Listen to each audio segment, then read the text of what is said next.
Hi, everybody. Welcome to Beyond Lambda, introducing Delta architecture. Um, so there we go. My name is Denny Lee. I'm a developer advocate at Databricks. I'm basically a hands-on distributed system and data science engineer. In my past, I was used to be part of at Microsoft as part of the SQL Server team. I also helped build what is currently known as Azure HD Insight, currently known in the project called Project Isotope. I've been working with Apache Spark since 0.5 and been loving it and having a great ball talking about some of the cool projects and problems that we are solving here at Databricks. And so the agenda sort of as follows today. What are the complexities to build a simple data pipeline, and why do these complexities even exist? And then when we talk about these complexities, we also talk about how Delta Lake, why Delta Lake and how it works, and then talk about the Delta architecture. This is a pattern that we often see with Databricks customers, but then in terms of building continuous pipelines with Delta Lake and how we want to apply that to everybody. So with the open source Delta Lake project and the key characteristics and benefits of this Delta architecture. And so if you go backwards a little bit and talk about what is a data engineer's dream, right? The dream of that person is to go ahead and, excuse me, the dream of that person is to go ahead and be able to process data continuously and incrementally as new data arrives in a cost-efficient way without actually having to choose between batch and streaming, right? The whole premise of structured streaming and Spark when we built structured streaming was the context or the idea that you didn't want to actually differentiate between how you dealt with batch data versus how you dealt with streaming data, right? Basically this concept of continuous applications. You want to basically say, I don't have to choose between batch or streaming. I just want to be able to go and handle both at the same time. It's just a matter of latency, right? But in reality, this is actually how it looks. And so you can replace Kafka with, if you wanted, with Kinesis or with Event Hubs or Cosmos DB. Doesn't really matter. The context is that you have a bunch of events coming in, right? And traditionally, you have a batch type system. So you stream that data from Kafka into structured streaming, and it gets written to a table. This table basically is then loaded. And then we have another streaming job that reads that table to basically go ahead and do our AI and reporting. As time progresses, the job becomes the job will exponentially become slower because due to the buildup of very many small files. Okay, that's problem number one.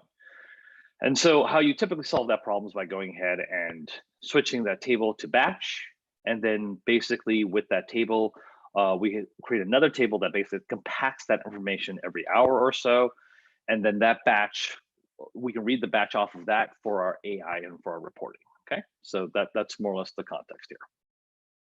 All right, so all right, what happens though if late data arrives, right? This typically means that they're going to actually have to go ahead and run batch processing, but also delay everything. Okay, and that's where things becomes really problematic for us. So in other words, you've got the table that's coming here on the bottom left. Then in the middle, we're compacting every hour, but then maybe because there's issues upstream, this table that's in the middle here, middle bottom here, is going to go ahead and actually have to be delayed in order for us to process that data. Okay. All right. So how do we go ahead and resolve this particular problem? Because there's going to be business requirements where I have to be able to look at the data coming in, irrelevant of the fact that that there's delayed data, because there's still all the other data. So to solve that problem, typically I build a Lambda architecture. So this is what the top stream is. So I still have the bottom stream that gives me my batch data, but then I build the top stream that's structured stream against Kafka, and that is processing data on a regular basis. And then basically build a unified view that validates the data between the streaming data and the batch data. Okay. But of course, it increases the operational burden because you actually have to go ahead and now maintain both a batch process and a streaming process. Okay. And even if I wasn't so concerned about that operational aspect, right, I actually need to validate right? So as the stream is being processed on the top and the stream is being processed on the left, I'll need to write some code and run some code that'll actually validate the data that what I'm reading on the top and what I'm reading on the left, in fact, are the same values. If they're not the same values, then there's excuse me, there's a problem in processing somewhere in between all this. Okay, that's pretty bad. Okay, so I'm gonna go ahead and do that. And then if there are mistakes, that means I might have to blow up the partitions and atomically republish all the data all over again. Okay, so it's, as you can tell, this is starting to get more and more complicated, right? But this is traditionally what we had to do when we were looking at trying to do AI reporting, but we actually needed to go ahead and look at both the streaming data and making sense of that data and also the batch data at the same time. And then if I need to do updates and merge, this gets really complex when you're dealing with a data lake in general. So this is just a high level summary of the context here. I don't want to dive too deep into it more, just because the context is, this is the pain, okay, that you are typically working with. And the usual question that we want to ask here is, can this be simplified? All right, so this is where we see if we can simplify it to this point, where basically all it is you've got your streaming and your batch sources to the left. You use Apache Spark to process it into some store, and then from that store, go ahead and do your AI reporting, okay? So what's missing in order to be able to pull this off is the ability to read consistent data while data is being written. And the context is that, don't forget, when you're dealing with distributed systems, it's typically base versus ACID transactions. And base stands for basically available, soft state, but the most important aspect is the E, which is eventually consistent. And what that really means is that when you write the data to your storage or to your disk, typically underneath the covers, whether it's using Hadoop or you're using cloud storage, there's 3 copies of the data, or more for that matter, that are written to disk. Well, that's great because it ensures availability, but the problem is that you're not sure if all 3 are written at the same time. I mean, a sizable chunk of the time it is, but if you want guarantees, no, there are no guarantees for that, right? That's what E stands for, eventually consistent. So it's possible for client 1 to read node 1 and client 2 to read node 2, where client 1 has that file or that data and client 2 does not yet, right? So that means you're inconsistent, right? So if you want that ability to be able to read streaming data and be able to read batch data and simplify your pipeline, you're going to have consistent data. That's the key call out. All right.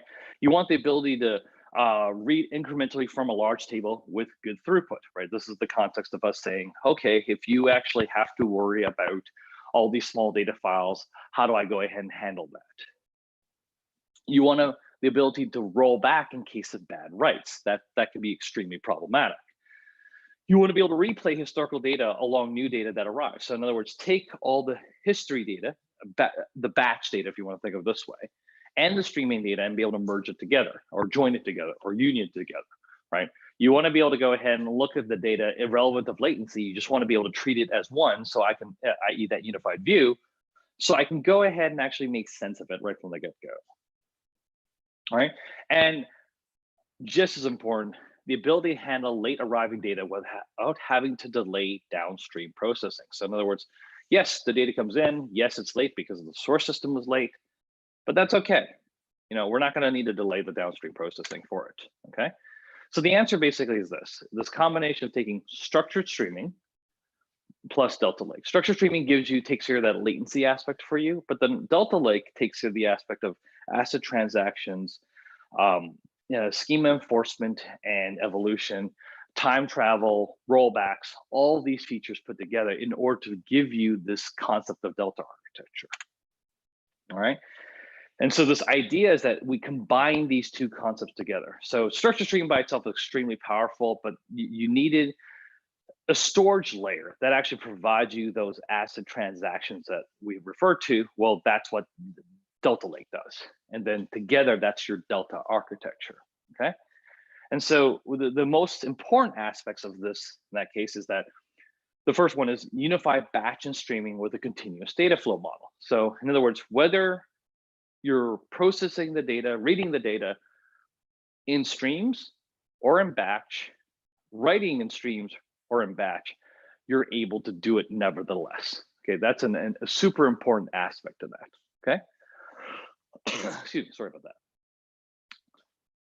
The second aspect is infinite retention to replay, reprocess historical events as needed. So in other words, you're able to go ahead and hold on to all of the data and then go ahead and replay it. So in other words, if business practices change, business logic changes, or there's a problem upstream that due to the business logic that was applied, you're able to go back and grab all of the data, reprocess it all over again, and actually give you the correct values, right? That ability to clean up the mess in essence. And independently, elastic compute and storage to scale while balancing costs. And in other words, the context is that sometimes it's the storage that needs to scale because you're going to have to hold a lot of data, whether it's permanent or temporary, that's besides the point, but the context is that you might need to scale that. Or independently scale your compute, right? But you don't actually have a reliance where you need high level amounts of compute, but you don't really need large amounts of storage. And because of that, you're forced to increase storage at the same time with traditional systems. Instead, with the ability to actually say, no, I need more storage, then scale that. I need more compute, scale that, but those are independent processes, okay? So underneath the covers I had talked about, okay, well then, in order for us to do this, we need ACID transactions, we need scheme enforcement, we need time travel, and so we've talked about Delta Lake. So how does it work? Okay, so before I explain this concept, let me just switch real quick to a demo, okay? All right, so I've already created a Delta table. This basically is called loan by state Delta. Up here, I actually already created the table, loan by state Delta. And then, but if I look at the file system, here it is, loan by state Delta, okay? And so I'm gonna go ahead and take a look at the data. So in fact, what I'll do is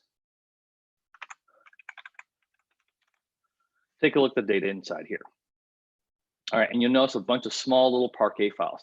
In other words, very much what you would expect for your Parquet table, okay? Well, what I also have here is a Delta log folder, okay? Oh, let's think here. I might need to clear and rerun this. Let's see.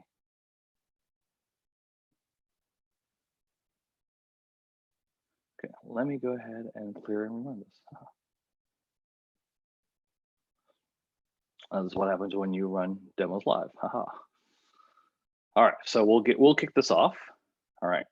And so while I kick this off, the quick call out that I wanted to make was that there is it looks very much like your standard Delta, Parquet table, except that there's also an _Delta_log folder. Okay, so I'm gonna go ahead and talk about that real quick when I click this back off.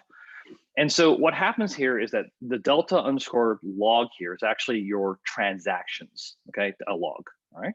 So let me do that. And so whether you have partition directories, in my example, I don't have partitions, but you could theoretically, you definitely, just like any other Parquet table, you have your partition directories. Inside there's a file1, file2, .parquet, right? So that's actually what exists. But what's also exists in order to make this a Delta table is _Delta_log with different .json files inside there, okay? And these basically tell you the different versions of the table. So as you add more and more of these things, more data into the system, more transactions to the system, there are more transactions, i.e. JSON files, .json files that show up to represent each transaction. There is a question from the audience that, do you get these notebooks as well? Yes, you do. In fact, at the bottom of this particular presentation, there already is a link, but we're also going to email that out anyways.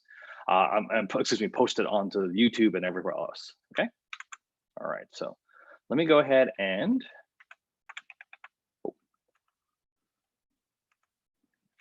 see how we're doing here. All right, let's go back and take a look. All right. There we go. Okay, perfect. So there's only, because I just created this table, because I reran everything all over again, basically we only have a single JSON file, okay? That's a single file that tells me that I've created the table, okay? So now I'm going to go ahead and run a stream. All right. So underneath the covers, I'm going to go back to how Delta Lake works, but I'm just going to go ahead and show a sort of quick demo of what I mean by this concept of unifying streaming and batch. Okay. And so I'm going to run this quick example on a very small table that basically shows me the loans and the count loans by state, the number of loans you have in each particular state. Okay. And so right now, what you'll notice, okay, I'm just going to run this real quick, and is that I've got a read stream, i.e. it's streaming to read the data from this loan by read stream table.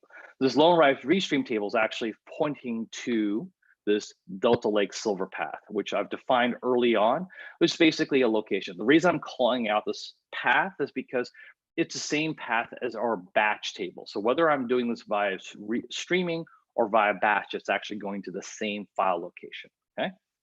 And so, all right, so right now, notice that Iowa's null and Washington State's 336, okay? So I'm gonna go ahead and run this now. So for example, when I run this, this is gonna fail, all right? And why is it gonna fail? Okay, well, let's find out. So let's kick it off. Oh, actually, it doesn't fail because I actually already fixed the code. My bad. Again, running live streams. So, all right, well, right now it works perfectly fine. I had actually left this originally where I forgot to convert this into an integer to a long. And so because it did, it actually would break down. This is the concept of schema enforcement, where basically the Delta Lake will prevent incorrect schema data from being inserted. Now, of course, I went ahead and fixed it already. So now data is going in. So right now I've got this stream of data going in. This is the process rate. It's relatively slow, but the context is that now Washington State, Iowa, which was originally null, now has 540. Washington, which was originally 336, now is 876. And that's pretty cool. So I'm actually able to read the stream and write the stream at the exact same time. What's also cool is that I can actually go ahead and write yet another stream into this data. So this is my second stream. So I've got two streams writing to the exact same location while I'm also reading a stream from it at the exact same time. And so you notice that Iowa and Washington are jumping up, right? So this is pretty cool because if you look at a regular parquet table or something of that nature, being able to go ahead and read and write from the same table at the same time is actually pretty tricky, if not breaks down. And for that matter, now I'm going to run a batch query against that data. Okay, so select, now you notice this says by loan by state delta, as opposed to the loan by state read stream, mainly because I'm actually reading the batch data, not actually the stream data anymore. And so it's steadily increasing over time. And so originally my batch was at 2070 for Iowa. I go back up, it's actually already at 2880. Okay, so because the stream is running faster, so if I run yet another batch inside here, I probably will catch up to that. So let's see what happens here. Okay, it's already at 3510. All right. So I'm going to stop the streams right now. But the context basically is that I can write my streams, read stream, do two write streams and a batch, all the same data, all in the same location, this Delta Lake Silver path, all concurrently. All right. And we can do this under the cover because if you look at the Delta log right here, all right, you'll notice that actually underneath the covers here, I have all these different JSON files for this. So this is a transaction for each and every one of these things to basically go showcase the fact that, okay, I have a transaction. Every insertion by every write stream has a transaction that protects the data. All right, I'm going to talk about this checkpoint in a second, but the context here is that the two streams that we're doing the writes are actually going ahead and now showing up as transactions inside here. In fact, if I was to go ahead and go back and run that describe history. All right, I'm just gonna grab that. Well, actually, you know what? I'm gonna jump to that a little bit later. I'm just gonna look at the files for now. So let me go do that. If you look at, for example, two different files like 14 and 15, 14, 13, you'll notice that basically the timestamp is in here. And then who's the user ID? I was the one who did it, what the operation was. And so, and then all what was inside that transaction. Okay, and all the values that were modified as part of that transaction. Okay, so I was doing these changes to Washington State, and I was doing these changes to Iowa State. Right, same idea with a previous one, 13. Right, it's a different timestamp. Okay, it's at 659 here versus 900 in terms of back to the epochs, but same idea. what happens to Washington State, what happens to Iowa State, they're all inside here, okay? Now, this context is important because that's what we're trying to do. We're trying to implement atomicity, okay?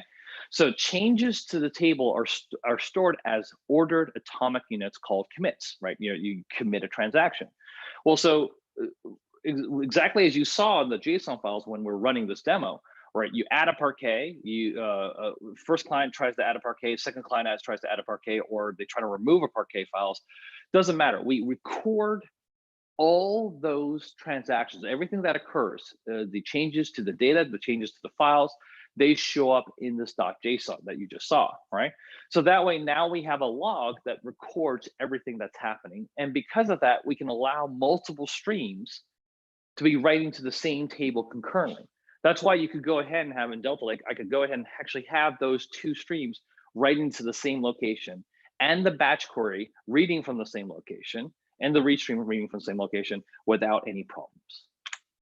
All right. But how if there are conflicts? Okay, so if you remember the notebook, I know it's the timestamp, right? So it's really basically, we have a timestamp that tracks everything, okay? So we record that start version. We record the reads and writes. We attempt to commit.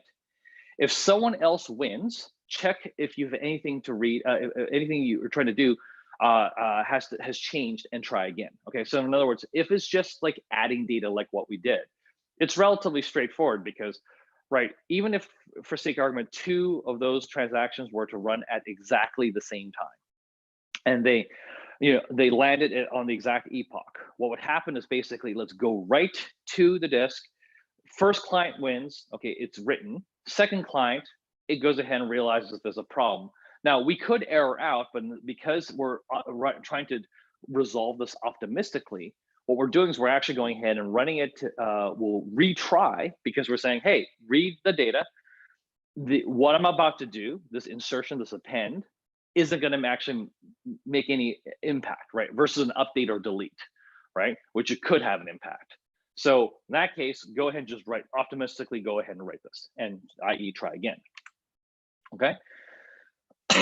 If it can't do it, by the way, it will error out. So in other words, if you, for sake of argument, somebody's trying to do a delete and update at the exact same time, then what ends up happening is that, sure, one of them will win. The second one that's trying to, let's just say, do the delete will, do the update when the first one was doing a delete.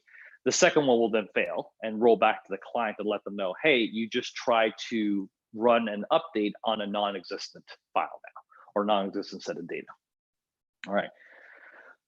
So how do we also process all this data? Because what this implies is that we're adding more and more data, right, to the system. You add all these parquet files, right? And so these large, just like we were saying, the large tables have millions of files in them. So how do we scale the metadata?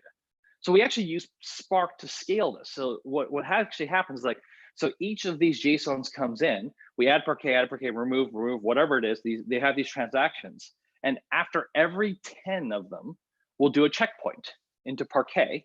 And so then that way, when we need to read the table, we're going to first read the transaction log, but instead of trying to read every single JSON that's inside there, we're going to read the parquet files of our transaction log, the checkpoints, put that into memory. So that way it only actually has to read the new JSON files. Okay, so the new transactions. And then we can easily keep track of all the files that have been changed in the system. So let's go back to the demo real quick. You'll notice if I scroll back up, on the 10th one, it says checkpoint parquet, right? And then on the 20th one, same idea, the checkpoint parquet. That's exactly what's happening here, right? This goes back to that scaling metadata, right? We've checkpointed it so that way when we're trying to read the transaction log, we're only reading the new JSONs. The checkpoint parquet basically lets us store it statefully, but then also chuck it in memory, such that when it's time for us to do scans or know what transactions we're on, it's already in memory. If you shut down the cluster or bring up a new cluster and you need to scan and understand what's going on again, it'll just simply go ahead and read all the parquets right away. So put that in memory, and so it'll only have to read 21st and the 22nd files to figure out what's going on, okay? All right. So that's actually how Delta Lake works under the covers. All right. And so the Delta architecture, right? Let's go into that specifically. So how do you connect all these dots together? So as we just shown, we have the ability with the Delta Lake to go ahead and put ACID transactions. We have a transaction log. We can even enforce schema, though I didn't do the demo well, so my apologies for that. But how do I put this together to simplify my flow, right? How do I connect these dots together? So the ability to read consistent data while it's being written. Remember that quick demo I wrote had one read stream, 2 write streams, and 1 read batch, right? Well, because there's a snapshot oscillation between writers and readers, I'm actually able to do that now, right? I can, that's the demo you saw. You are able to see us going ahead and doing reads and writes, whether it was streaming or batch, it didn't matter. All right. You're able to read incrementally from a large table with good throughput, okay? So how do I do that? Because we had optimized file source with scalable metadata handling. And that when you saw the JSON and the checkpoint parquet, that's exactly the point, right? That those checkpoints allow us to basically ensure that the metadata can scale as well. It's bad. It wouldn't be good if we could scale the data itself, but did a horrible job with the metadata, right? So that's why we do the checkpoints to make sure it's easier for us to scan the metadata as well. So that way it knows exactly what files it's supposed to read. We also have the ability to roll back in case of bad writes, in this case, time travel. So what's time travel? Well, let's go back to demos for that. All right, so, excuse me.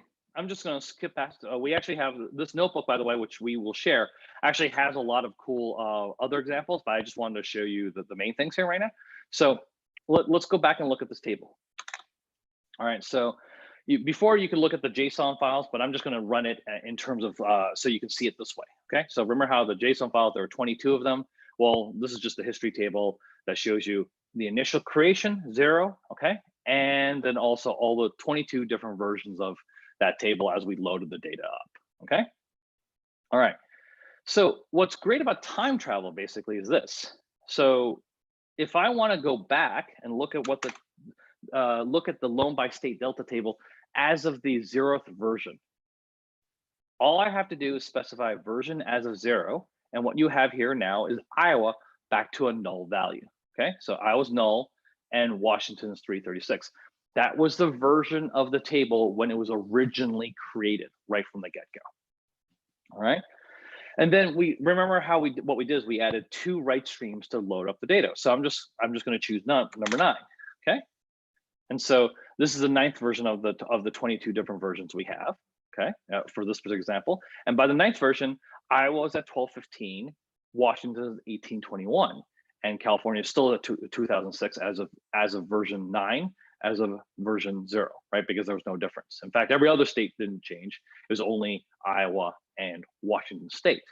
And then, but don't worry, if we want to get the original data back, you can either specify the version as the current version, or don't even bother specifying the version at all. And here's the current version, where Iowa's now at 3915 and Washington is at 4971. All right. So this concept of time travel basically allows us to go ahead and go back in time and find out exactly which version we want to go to and make changes as you deem fit. It could be something as cool as just showing an animation like this, where you're simply seeing what the different version looks like.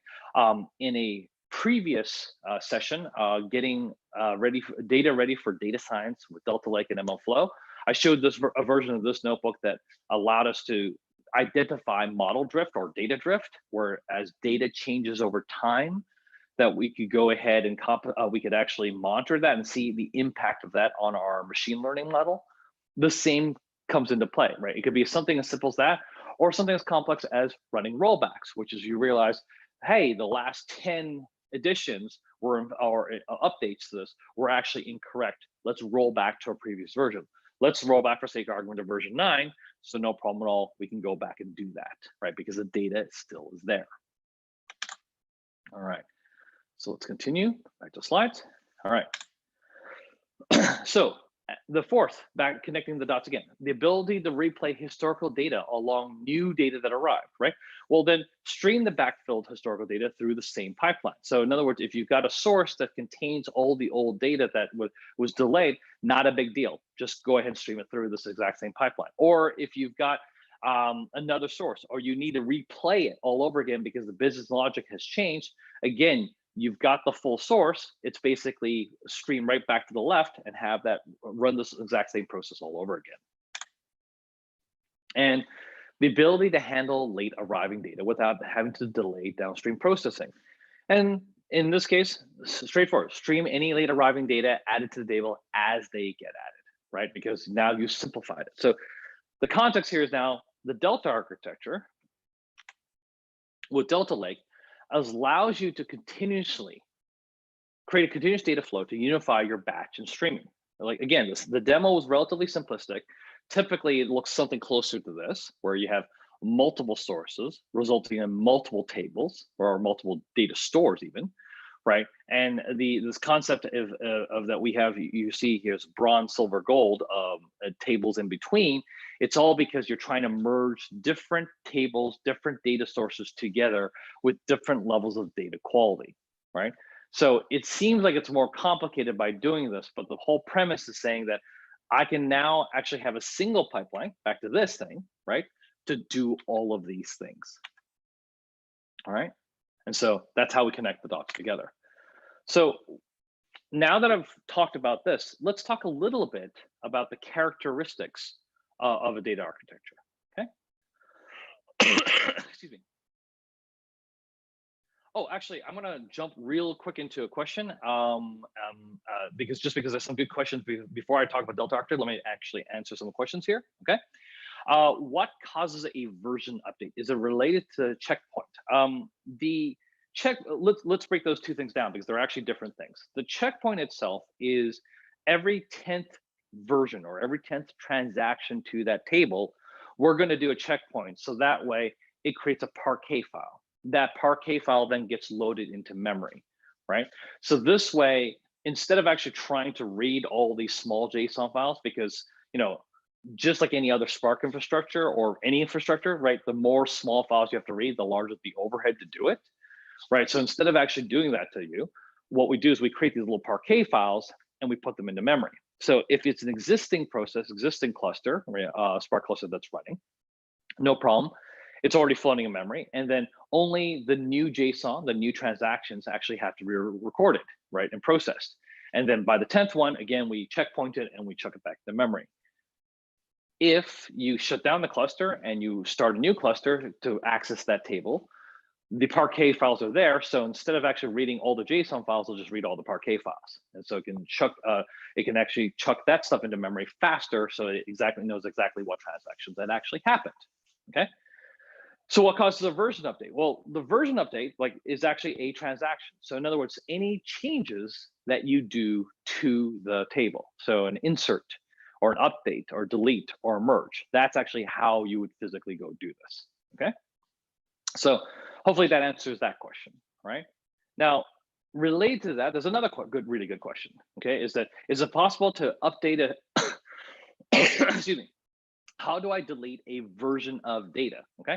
So typically, if you want to delete something, you're deleting the data itself as opposed to deleting a specific version of it, okay?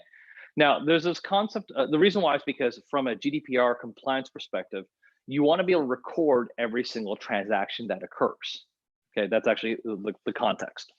So what happens is that if I want to go ahead and remove all of those files though, right? Because what's implied very strongly here is that when you run a delete, you actually don't delete it, right? You've kept the files. That's why I'm actually able to see the 0th version and the 9th version of the table, because I actually still have the old files. I just simply have a transaction log that tells me which version I'm supposed to be looking at or which set of files I should be looking at when I request for an older version of that data. But if I don't go ahead and actually, if I do really want to remove it, well, how do I do that? That's running a vacuum, okay? So by running a vacuum statement, basically you clear out the files.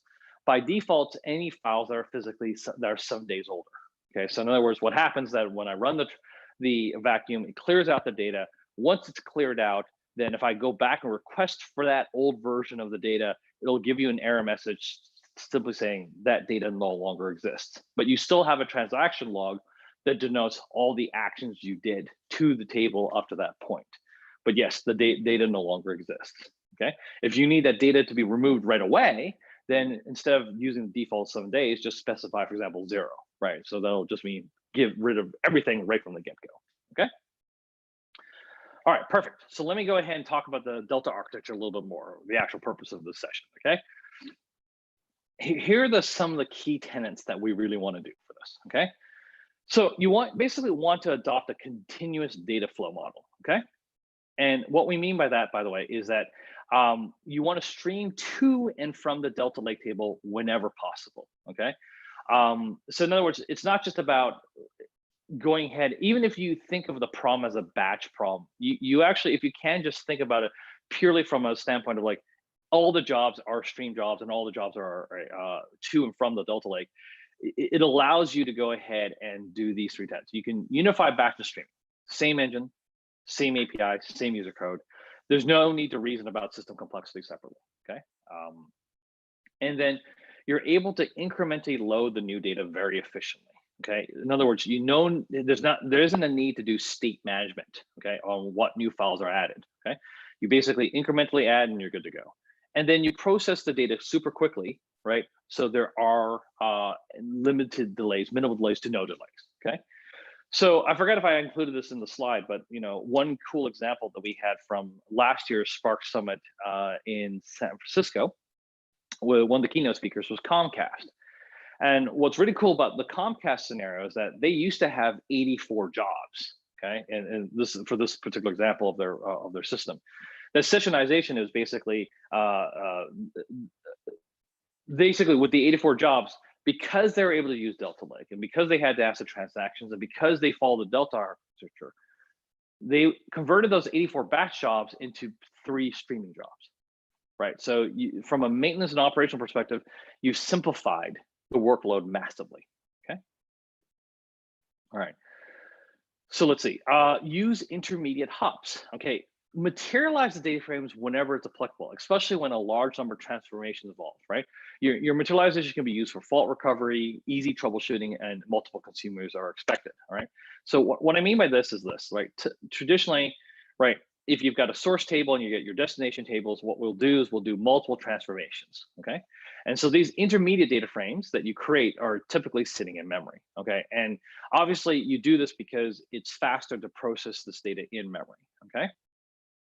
What we're saying is that if you actually have concerns or have questions or want to be able to ensure that if there's a breakdown in task because the transformation you have is relatively complicated, well, what I ask you to do is like, well, why don't you create an intermediate table, right? It actually simplifies some of the flow. For example, in this example, tables 1, 2, and 3 were actually useful for both the output destination tables. It was just from table 3 onwards, we needed actually to go ahead and to do something slightly different.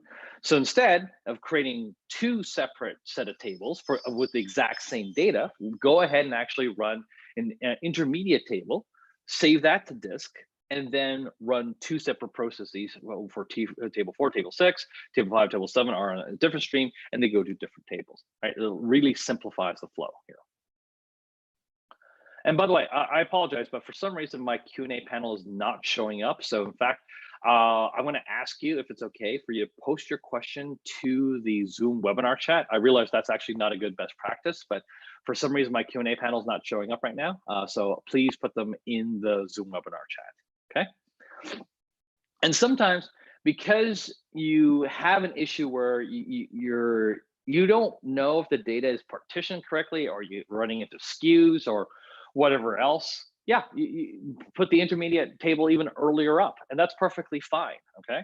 So the context, again, from a standpoint of fault recovery, multiple consumers are expected, easy troubleshooting, boom, go ahead and actually use the intermediate hops, okay? All right, and so now that we've said all this, what's the cost versus latency trade-off? Okay, so for example, if you've got streams of data arriving continuously, what's implied is that you have an always-on cluster, right? And you're continuously processing data to do that. That in itself seems like an more costly potentially, right? So how do you get around that, right? There's examples. For example, you run frequent batches. Data is arriving every few minutes, or even say 30 minutes, whatever. Use a warm pool of machines. So then turn off the cluster when it's idle. Start the cluster when the data needs to be processed, and then you, for example, using the streaming trigger.once mode, so the cluster will just kick off, and you're good to go, right? Or if you've got infrequent batches, you got data arriving every few hours or days, turn off the cluster when it's idle. Start the cluster when the data needs to be processed. Again, use streaming trigger.once mode. Okay. The context basically is then potentially you can go ahead and actually run the clusters or kick off the clusters only when you physically need them. Okay, to make sense of it. Now, one thing to note, for example, is that when Comcast, back to that example, went ahead and switched over, because of the efficiencies for them to run this continuously with 3 jobs instead of 84, they went ahead and shrunk down from 640 VMs to 64, a 10x improvement, i.e. reduction of the number of virtual machines. So the cost of them doing this massively decreased by going ahead and actually keeping the cluster on for continuous processing. So you're going to have to, to take everything in stride. All right. Another important aspect of the Delta architecture is also being able to reprocess this data, right? So infinite retention of raw data plus stream that means you've got a relatively trivial recomputation of that data, okay? And oh, by the way, the question was asked, like, what is trigger.once? This is part of structured streaming. So we actually will have a separate session to dive deeper into structured streaming. That'll be coming up in the next few weeks, in fact. So we'll talk about that then. But the context is basically within structured streaming. Once you run the trigger, it basically tells structured streaming, okay, data's in, trigger it to run it, and we can also tell the cluster to go ahead and kick itself up to start processing that data. Okay, and so what we mean by this reprocessing perspective is that you can simply clear out the result table and restart the stream all over again. Okay, so in a previous session, we dove deeper into this concept of bronze, silver, gold tables for data quality. The idea is that the bronze is your raw data dump. You just dump the data and you put it inside there. The silver is this concept of filtered, augmented, and cleansed data. So as you progress from bronze into silver, the data is a lot cleaner. And then from silver to gold, you do the final bit of augmentation or cleansing. So that way you can run your BI or AI or data science or machine learning against that data. These are all really good things. But the context is that how about if the business logic for the augmentation or cleansing was incorrect or needs to be updated? Well, that's what's great about it. You still have the bronze table that has all the raw data from the first place. Go ahead and reprocess that all over again. Okay, and then you can recreate the silver, recreate the gold, and you're good to go. Right? Leverage cloud elasticity. So in other words, because you have to go back in time and reprocess all the data, scale up. Right? Add more nodes, purely for the purpose of getting that backfill figured out. Once that backfill is figured out, boom, flip the switch. You can scale back down and to your regular amounts of processing. Okay. And this, oh, actually, there we go. Tune the data quality, right? So this is what exactly I was just referring to. So I forgot that I'd done this, but basically here in the bottom left, here's your streaming and your batch sources as you're progressing from left to right, from bronze, silver, gold. This allows you to improve that data quality such that whether it's streaming analytics or your AI reporting, you're good to go. In the process of doing this, you want to go ahead and ensure to enforce, but also be able to merge the schemas. Okay, so there are times where you want to enforce the schema. You want to ensure that any data that comes into the system isn't going to go ahead and break or bring corruptible information, corrupt the idea of that table. Okay, typically that's done at more of a silver or the gold level where you enforce the schema, versus where at the bronze level you may want to merge the schema, right? Where you basically want to add new columns as they come in. But what you want to do is you want to make sure that you when you allow the schema to evolve, it doesn't matter really in which level, right? When you do want it to evolve, you want to make sure that it actually is what you want. So by definition, Delta Lake enforces a schema, and then you have to specify that you want to evolve the schema. So that way, you know, you're actually going ahead and making changes to the schema, right? You don't want to do this as a haphazard function, okay? All right, so like I noted before, here's a summary of those key characteristics, right? Adopt a continuous data flow, use intermediate hops to improve reliability and troubleshooting, and make the cost versus latency trade-off based on your use case and business needs, and optimize the storage layout based on your access patterns. Reprocess the historical data as you need and incrementally improve the quality of your data so it's ready for consumption. Okay, these are the key characteristics of what you have with the Delta architecture that will allow you to simplify your flow. Okay, the benefits of this architecture then reduces the end-to-end pipeline SLA. It reduces the pipeline maintenance burden, eliminates like Lambda architecture for mid and latency use cases. It actually handles updates and deletes easily. I didn't get to show it in today's demo, but you can run update and delete statements and merge statements directly against your data using either the Python Scala APIs currently, or once Spark 3.0 comes out with Data Source v2, with Delta Lake, you're going to be able to run that with SQL statements as well. Also be able to do deduplication.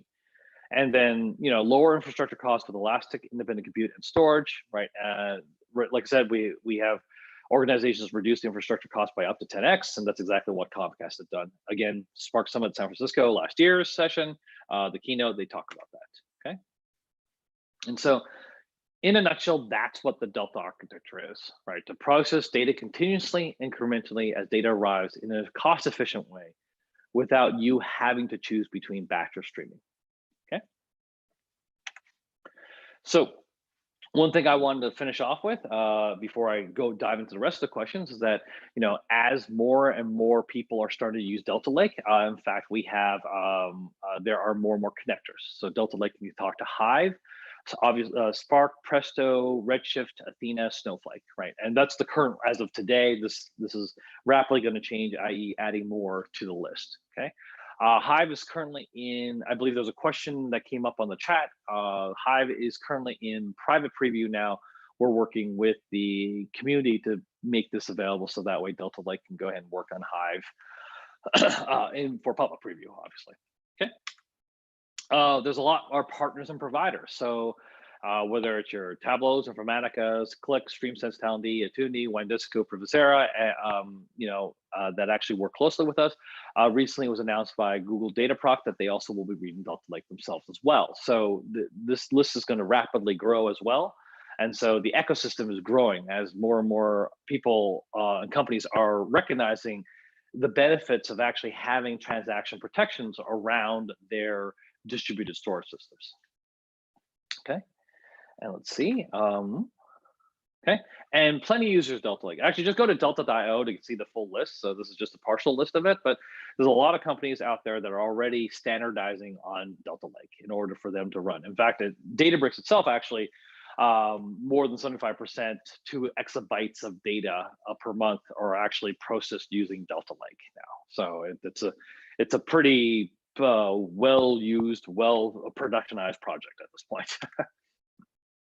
So if you do have any questions, please join us at delta.io. We actually have a pretty active community, whether using GitHub or Slack or whatever else. We're pretty much talking all the time, answering questions. So if in case I'm not answering your questions now, you can definitely chime in there. And I did want to leave also, I'd love for you to join us at Spark Summit, Spark and AI Summit 2020 in San Francisco as well this year, from June 22nd to 25th. And so if you want to, please use the discount code Denny SAI 020 for a 20% discount for coming to Spark Summit. Okay. So with that, I'm going to leave about 5 minutes to answer any questions. Please continue putting your questions inside the webinar chat, not in the Q&A. Karen was right to say originally we should have done it there, but due to the fact that there's a problem with the Q&A panel on my screen, at least, I can only see it in the webinar chat. So my apologies. Okay. So a great question. For starters, what are the performance implications for storing historical data forever? Whether you're slowly changing to, or whether you're querying new or historical data. The performance implications for storing the data forever is pretty much the same as what you would expect as when you have too many small files and you have many of them, right? Over time, it gets larger and progressively gets slower. The only way to speed things up is to go ahead and actually put more resources to compute against it. Not really the optimal thing. So then I just talked about time travel, and you said, hey, but I can do time travel and I can go ahead and go back and figure out what's going on, and I can keep historical data if I want to. Yes, you can, but those are, as you can now tell, they're sort of slightly competing with each other. So obviously every practice is a general rule of thumb and can easily be broken, but the general rule of thumb is you keep the data for about 3 months, right? Long enough for you to avoid the oops issues, right? In other words, I accidentally deleted this, or I accidentally updated, or I accidentally inserted this data, right? Long enough for the oops scenarios to be solved, long enough for you to, for sake of argument, take care of looking at model drift or data drift as data changes over time to see how that's impacting your machine learning model without actually having a massive cost to the system on holding all of that data. And then invariably the question will be, hey, how about if I want to keep older versions of the data? Well, then in your case, at least right now, what we would suggest is go ahead and save that version of the table. Since you can go, for example, select star from loan by states delta, where version as of version 9, right? If you need that version 9 table, what I do is just simply query that table and then create a new data frame, a new table, store that table as a separate source, right? A separate location. So that way you can always refer to that version of the table, put it in archival store. So that way it's not like you're not like frequently going to get it, but for sake of argument, if you wanted to look at what the financial snapshot of the data was as of end of financial month end, right? Then a good way is to say that, okay, I need to keep those snapshots. So let me go ahead and save that data into a separate store that just contains that data and only that data, right? So that way you can still go back in time, get that version of the data, like I said, that financial month end, right? Without actually going ahead and adding to the burden of actually trying to query every single version of data when you realistically only need like maybe 12 versions a year, okay? So hopefully that answers your question on that one. All right. So another really good question is, how can I handle dynamic schemas on Delta tables? Can Delta tables create new columns dynamically depending on the schema? It potentially can, okay? So there is a option called dot option merge schema equals true. And that basically means, it implies what it sounds like, which is when I specify that, that means I'm telling Delta Lake, you can go ahead and merge a schema and say, hey, I've got a column blah that was not in this original table. Let me go merge that together now. Let me add that in, okay? And so that's what merge schema is true. So the key context isn't that you can or cannot do it. Excuse me. The key context basically is that you're able to go ahead and by default enforce the schema to prevent users from accidentally overwriting or accidentally corrupting the table, right? That's by default. We want to prevent that from happening. But then if you know you need to make the change, then by specifying dot option merge schema is true, you're able to go ahead and make that change. And so you use that concept very sparingly as opposed to run that all the time, just because you don't want people to change the schema on your table all the time, okay? So hopefully that answers that question. Okay, I'm going to answer 2 other questions to end today's session, but all right, so there's a question here is like, as a best practice, should I keep versions of data only for small data, or is it a good practice for huge data and to keep those versions as well? And so the good practice actually is not so much the size of the data, it's more your business use case, right? Uh, for financial information, I definitely have seen it common where I will go ahead and save. Like I said, I'll keep the versioning on my Delta Lake table on for 3 months, and then I'll constantly clean it out. But by default, 7 days. And for some people, that's perfectly fine. Okay. And by the way, you actually have to run the vacuum. It's not like it automatically happens. You run the vacuum and it just says, okay, well, anything older than 7 days, go ahead and remove. Okay. But so it's perfectly fine for you to go with that. Often, like I said, it's more like closer to 30 days or 90 days due to for debugging purposes. But then, just like I noted, where for like financial month ends, where I want to keep know exactly what the financial amount was for that table because I'm doing fiduciary responsibilities. I'll save that actually into a separate table for archival purposes only. And then the idea is that if I have any issues, I can go back and look at, okay, well, what we reported in the month of January, because all our financial reports generated for the month of January are based off of this version of the table. And so, same thing for February, March, and so forth and so forth, right? So that's the context. So the best practice concerning archival or keeping all these different versions is really dependent on your actual business use case. Okay, so hopefully that answers that question. And the final question that I want to answer is that there's a question concerning training schedules, training sessions that are scheduled from the 22nd to 25th of June, and those were posted yesterday. Are those training sessions going to be recorded and available later? In general, the training sessions for Spark Summit themselves are not made available for view. They're meant for people who actually attend the conference, because it's actually hands-on sessions where you get to come in, get to work on the sessions. We have TAs and experts in the field that go ahead and not only teach the course, but also answer all the questions. So the context basically is that, yeah, it's hard for us to go ahead and record those, just because the amount of time and effort spent for not just the attendees who are coming to listen and learn, but also from the people who are teaching all this stuff, and you get to ask questions from. So hopefully that answers all your questions for today. I know there's some other ones, but I'm cognizant of the time, and we're just about the top of the hour. So I did want to leave it with, thank you very much for taking the time to attend today's session. We will have another session next week about simplifying scaling data engineering pipelines with Delta Lake. So I'd love to have you join that. Meanwhile, if you do, we'd love to also see you at Spark Summit. So please join us. And here's the discount code again, Denny SAI 020, and where you get 20% off. I think that covers it for me, Karen. Any